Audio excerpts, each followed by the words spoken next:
Is your grill looking faded and dingy? Now you can easily restore it to a fresh black finish with Rust-Oleum High Heat Spray.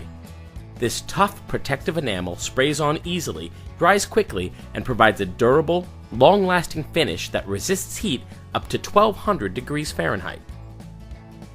Rust-Oleum High Heat Spray works great on many indoor and outdoor surfaces, including wood-burning stoves, radiators, fire pits, fireplace screens, fireplace trim, and other metal trims.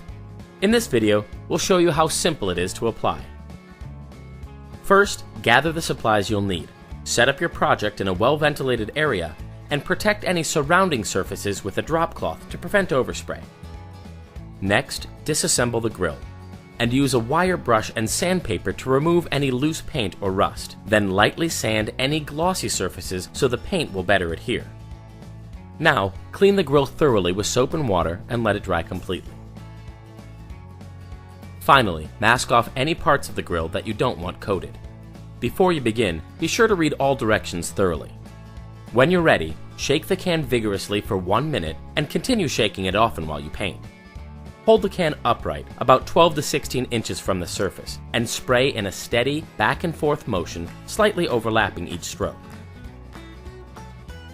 Always keep the can in motion while you're spraying. When you've coated the entire surface evenly, let it sit for a few minutes. Then apply one or more additional light coats, waiting a few minutes in between each one.